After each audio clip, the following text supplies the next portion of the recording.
everyone, I'm Chelsey White of Chelsweets, and I'm here today to show you how to make a checkerboard cake. So to kind of match the checkerboard theme of black and white, we're going to be flavoring this cake like cookies and cream. So I'm going to go ahead and start off by showing you how we're going to put together our layers so we can build this checkerboard pattern. So as I'm doing this, if you guys have any questions about me or baking or any of the techniques that I'm using, feel free to ask. So I have here 8-inch cake rounds that I baked, and I'm using some circle cutters to cut out 4 different pieces from each cake layer. And we're then going to alternate them inside of each other. We're then going to alternate them inside of each other so we can get that really fun pattern. So I've already cut up 2 of my layers, and you can see that I have started stacking them together. So you're just going to be alternating your white and your black cake layers. So since I have a black layer here, I'm going to go ahead and take this white layer. I'm going to nestle it in here. And then we're going to take our smallest little black circle and we're going to put it right in the center. So we're going to go ahead and repeat this with all 4 of our cake layers. And I'm going to run through some of the tips that I use to help make sure that this pattern turns out. So I'm using here today my favorite vanilla cake base and my favorite layer chocolate cake recipe. And both can be found on Chelsweets.com. So with that, I'm going to go ahead and assemble my second layer here. So one important thing to note if you're making a checkerboard cake is to make sure that you do level your layers. And normally with this recipe it bakes very flat, so I don't normally have to level it. But today, since we really want all of our layers to be perfectly the same height, so that way our checkerboard is aligned, it is important that you do layer. So keep that in mind. If you are using this recipe or any other recipe, that's a very important step. So next, now that we have 2 of our layers complete, I have 2 layers that I haven't cut here. And if you don't have these exact cake pans with this size and circle cutters this size, you can definitely alter this to use like a 6-inch cake round if you had smaller circle cutters. The only thing that's important is that your spacing between your rings is equal and uniform. So I'm going to go ahead now, and it's really easy. I just like to make sure that it's lined up, and you just gently press into the cake layer. So you want to press nice and firm, and I like to kind of twist them a little bit just to make sure that it's cut all the way through. And then I just gently pull it out. Any questions out there while I'm doing this? What's your favorite non-cake dessert? My favorite non-cake dessert? That's a tough one. I would have to say probably chocolate chip cookies. So I like to cut out my cake rounds while my parchment paper is still on there. That's just my preference, but you don't have to do that. And then I just gently pop out each little bit. And while you're doing this, you want to be really careful because you don't want to tear your rings. So my cake layers are thoroughly chilled, and that makes them a little bit easier to handle. So I recommend doing that if you plan to cut out rings like this.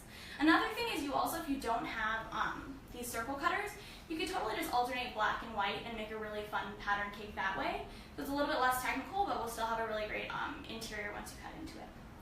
So now we're just going to cut our last layer here. And again, you just want to really make sure that you're lining it up uniformly around your layer. So I like to kind of put them together before I cut in, just to make sure the spacing is really even. So we're just going to gently push in like this. And then we'll remove these. And also, as you're doing this, if for some reason you do get a lot of crumbs around your rings, make sure that you clean them off, so that way you don't get different colored crumbs on all of your cake layers. Alright, so now it's time to assemble these last 2 layers, and then we're going to go ahead and get started assembling our cake. We're going to do the same thing as before. I'm just going to gently remove these. And this also takes up a lot of counter space to lay out all of your layers, so make sure that you definitely left yourself enough room if you plan on doing this technique. So we're going to go ahead and just keep alternating our layers here. I'm going to gently just push them together to make sure they're nicely aligned. Put that there. And this one here. And then we just have the centers left. So these should look exactly like bullseyes once you're done with them. So I'm going to go ahead and make sure those are nice and level. I'm going to go ahead and dust off my hands. And then we're going to go ahead and get stacking. So I'm going to go ahead and slide this over here, and I'm going to center my cake stand so you guys can see exactly what I'm doing. So we're going to stack these, and we're going to be frosting it with a little bit of American buttercream that I've made. And this is just standard vanilla buttercream. So when I make layer cakes, I like to put a little bit of buttercream on my cake base and just spread it out. And that really helps secure your cake to your cake base. Sometimes you can get a little bit of slippage, and that can help control that. So we're gonna go ahead and start, I think, with this layer. I'm gonna go ahead and center it. And as you're doing this to get the checkerboard, it's important that you alternate your outside layers. So next we'll stack a vanilla layer that has vanilla on the outside ring. So I'm gonna go ahead and put on a decent amount of buttercream here. And I like to add a lot of buttercream to my cakes because I have a huge sweet tooth. So if you don't like as much buttercream, it's all about your preference. You can definitely put less on. And also, if you don't love American buttercream, you can totally use a different type, like Swiss meringue or Italian. Any of them would work on this cake. Do you ever use chocolate buttercream instead of vanilla? I do actually. So today, when we're finished decorating this, I'm going to be adding a little bit of chocolate buttercream to the top to decorate. So yes, and we will be today. So I'm going to go ahead and gently spread this out. And since we did level our cake layers, we do have some loose crumbs. So it's really important as you're doing this to just gently work the frosting to the edge of the cake layer so that you don't rip up a bunch of those crumbs. So I'm going to go ahead and just keep working my way out here, and then we're going to smooth it. Any other questions? How do you make the buttercream that you're using? So this buttercream, I love American buttercream for the taste, but it also is the easiest buttercream to make. All you do is you take butter, sugar, and vanilla, you mix them together, you very slowly incorporate powdered sugar, and then you add in splashes of cream. So it's literally 5 ingredients. It's super easy. My recipe for American buttercream is up on Chelsweets.com, and I actually have a full tutorial as well on my YouTube channel, which is called Chelsweets Bakery. So if you have any questions on how to make it, definitely head over there and check that out. So I'm going to go ahead now and just spin this around to get nice and level buttercream. And next we're going to add our next cake layer. So like I said earlier, we're going to be using this layer next. And it's important to make sure that your layers are pretty aligned as you're doing this because you want them to line up when we cut into this. So next we're going to go ahead and add some more, I forgot to add our crushed Oreos. We'll add them to our next layer. So I'm going to add some more buttercream on top of this. And we're going to smooth it out as well. So again, we're just using the same technique here. And if you don't have an offset spatula, you can always use a knife. But an offset spatula makes it a lot easier, so if you have one, definitely use it. And if you don't, but you like decorating cakes a lot, I highly recommend getting one. These two tools are the most used tools in my entire kitchen, so I highly recommend getting them if you don't have any and you like to bake a lot. Perfect, okay. So we're gonna add some chopped chocolate sandwich cookies in between this layer. And this is just gonna give it a little bit of an extra crunch as we bite in.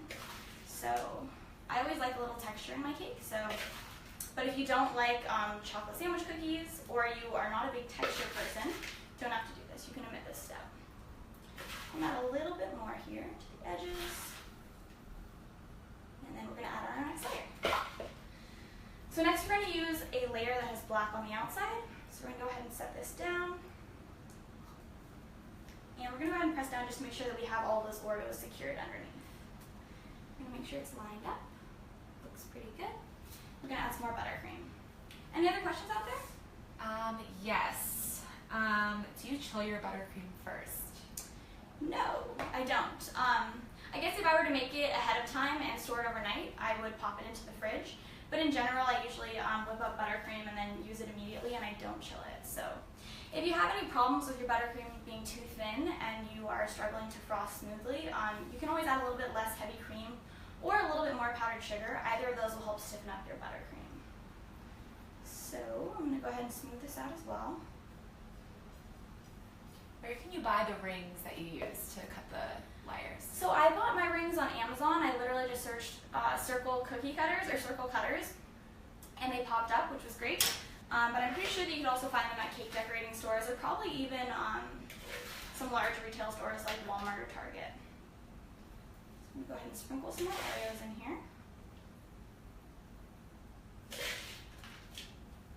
And then we're going to add on our last layer. So we're almost done stacking. I'm so excited to cut into this cake because that's the very best part. So this is definitely going to be a delayed gratification type of a cake. So last but not least, we're going to add our last cake layer here. And again, when you're handling these layers, you have to be very careful because, you know, it's 4 individual pieces of cake, and you definitely want to make sure they all stay together. So be very delicate as you're doing this.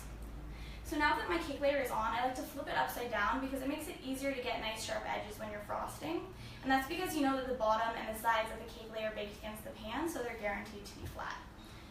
So I'm going to go ahead now and just press this down to make sure we don't have any air bubbles in here and to make sure all my layers are nicely aligned. And once we've done that, we're going to go ahead and start to frost the exterior of the cake. Now, in a perfect world, I would definitely apply a crumb coat to this cake, chill it, and then apply a nice second layer of buttercream, especially since we are using a dark cake base, which is going to release some dark crumbs. But today, since this is a live stream, we're just going to be doing one coat of frosting. However, if you have unlimited time, I highly recommend using a crumb coat. That is always the best practice. So now we're going to go ahead and smooth this out on the top, and then we're going to work our way down our sides. Just going to make sure this is nice and aligned. All right. So you don't have to frost this way. This is just the way that I find is easiest. I like to kind of push my frosting to the edge and then work my way down the sides. But I think a lot of people have different techniques for this, so if you do it a different way, that's great. But I find that this works best for me. I'm going to go ahead and smooth it out. And so once we have all the frosting on here, we're actually going to be covering this cake with crushed Oreos. So that's going to be great because that way if we do get any extra crumbs on the edge of our cake or any of our Oreos are peeking through we fill the cake with, it's not going to be a big deal and they won't really show up. So we're just going to make sure we get a nice even layer of frosting here, and then we're going to go ahead and get to coating this in crushed chocolate sandwich cookies. Alright, so we're going to go ahead and smooth our frosting now around. And I'm going to add a little bit more in a minute, but first I'm just going to try to trap in all those crumbs. Again, if you don't love a lot of frosting, you can totally, you could even do this as a naked cake where you just leave the edges exposed. Or you could do a really light frosting where there are some bits of exposed cake. It really all comes down to your preference. Woo, got some runaway frosting. So I'm going to go ahead and add a little bit more on here because that's how I like my cakes. And I'm just going to share this cake with my friends that are helping me tonight, which are Julianne and Lauren. And they also like frosting a lot, so we're going to add a lot to this. Any other questions out there? For people just tuning in, can you just go through what cake you're making? Of course. So I am making today a checkerboard cake, and it is going to be a cookies and cream flavored cake.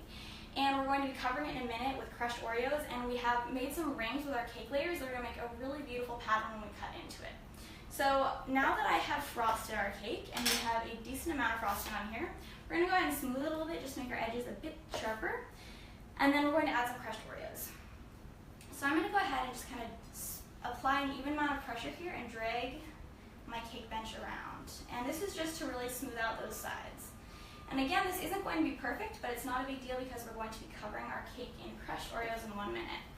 So if you have a hard time getting perfectly smooth sides on your cake, a really great technique that you can use is covering your cake in either sprinkles, crushed Oreos, anything like that, even crushed graham crackers.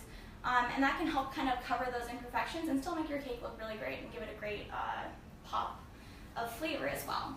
So that's a great trick to use.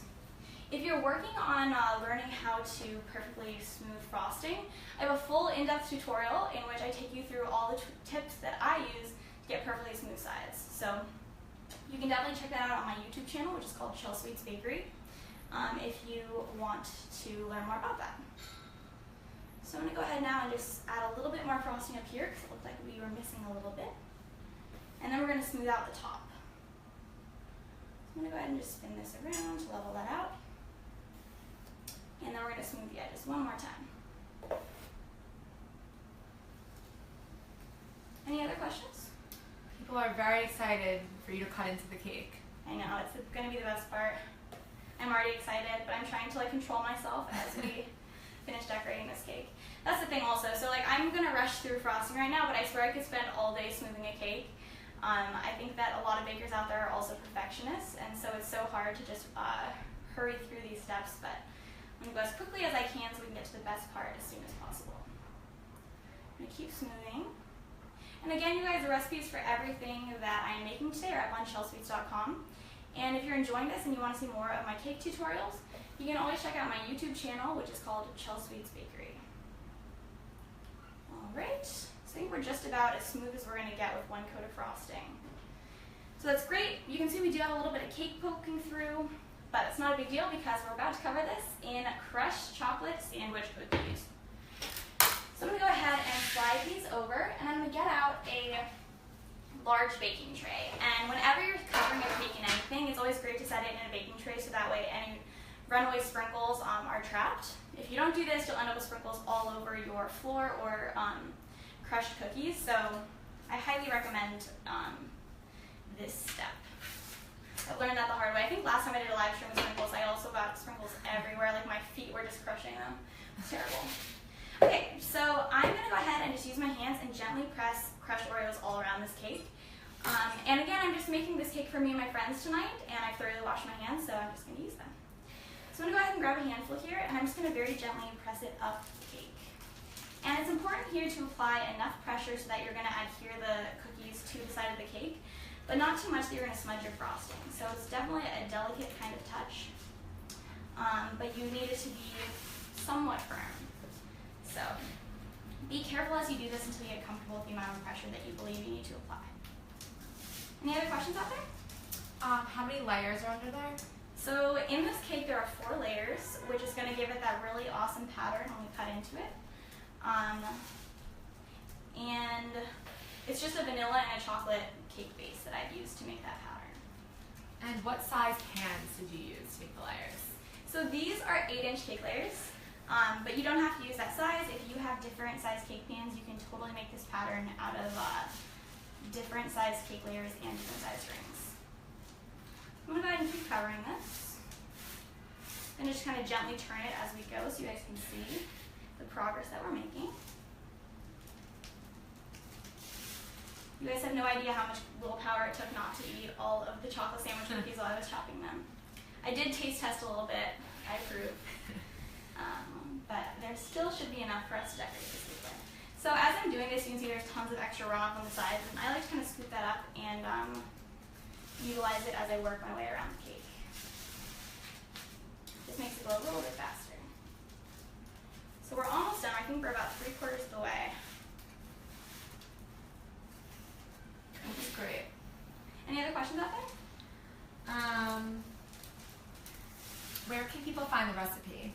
So again, this recipe, you guys, if you want to make it for the cake layers, the buttercream, everything is up on Chelsweets.com. And also I have tutorials for everything if you want to see exactly how I make this cake batter. That can also be found on my YouTube channel, which is called Chelsweets Bakery. Alright. This is coming along nicely. We're almost done.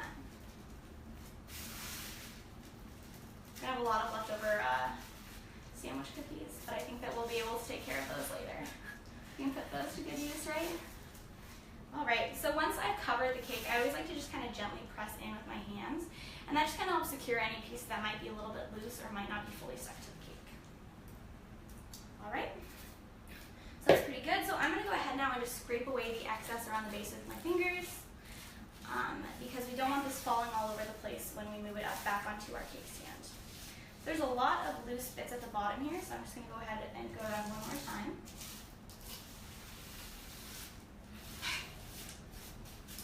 Alright, that's pretty good.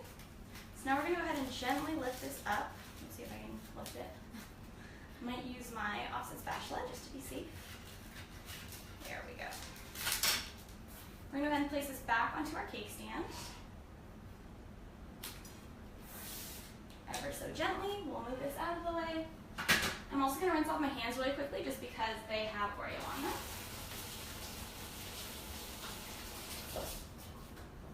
Alright, and now we're going to go ahead and decorate the top of this cake. So to make this a little bit fun, I have some extra sandwich cookies here. And we're going to go ahead and just place these in a ring around the top. So I'm going to go ahead, I'm going to use that one because that one's broken. So I've made a lot of cookies and cream cakes in my day, and I wanted to do something a little bit different today. So I'm mixing up the pattern. So we're going to go ahead and keep working our way around here. So once all of these sandwich cookies are in place, we are going to be piping on some chocolate swirls on top of them, which should be really fun. And then we're going to go ahead and slice into it, which is the moment we've all been waiting for. Am I right? Am I right? You are right. Okay, So I have here some chocolate buttercream that I've placed into a bag, and I'm using a Wilton 2D tip. And this chocolate buttercream is just the same buttercream that we used for the vanilla to cover the cake, but I've added a little bit of baking cocoa to it and just a splash of extra cream to help counteract the cocoa because it kind of thickens up the buttercream. So we're going to go ahead now and just pipe on some really fun swirls. And if you don't have a Wilton 2D tip, you can definitely use whatever tip you have on hand. I think a Wilton 1M is also very common. I think a lot of people have that. So, but you could use whatever you think will look best. How long does a cake like this last after it's completed? How long is it good for? You know, I haven't ever really had cake sit around for that long, so I don't think I really know, and it depends on how you store it. But I think if you put it in the freezer, it probably could last for, I would say, like up to a week, but I think that the sooner you eat it after you bake it, the better, the fresher it is. Alright, you guys, and just like that, our cookies and cream checkerboard cake is complete. So it's time for the best part now, which is going to be cutting into this cake. So I'm going to go ahead and set these things aside. And we're going to get out our giant plate and our giant knife that we always use. I'm thinking about, I might come around to the other side because I think that that might be easiest for them to see, probably. So I can show it to you guys. So hopefully, okay, so here we go, you guys. Go ahead and slice in. And actually move the plate to this side. And we'll go ahead and make this a really big slice because I'm sharing it with my friends. We also, with the Oreos, you kind of have to cut either 1-inch slices or 2-inch slices, so it kind of regulates how big of a slice you slice, but that's okay. Alright, you guys, so let's see how this turned out. Ta-da! So we have a really fun checkerboard pattern. I'm going to go ahead and set this down. Slide that over. Get this out of our knife. So you can see our frosting is a little bit smeared, but overall you can see the really fun pattern that we have there. And you can see how easy it is to put together a checkerboard cake. So again, if you guys want to see a full tutorial for this, which is a little bit more detailed and I'm able to take my time a little bit more, I have a full tutorial up on my YouTube channel, which is called Chelsweets Bakery. If you enjoyed this cake and you want to see more of my cake creations, you can also follow me on Instagram at Chelsweets. And I also live stream every week around 7:45 p.m. on Wednesdays on the Food Network Facebook page. So if you enjoyed this, definitely tune in next week so you can see my next cake creation. So with that, I hope you guys have a great night, and I hope you guys enjoyed this cake. See you guys hopefully next week.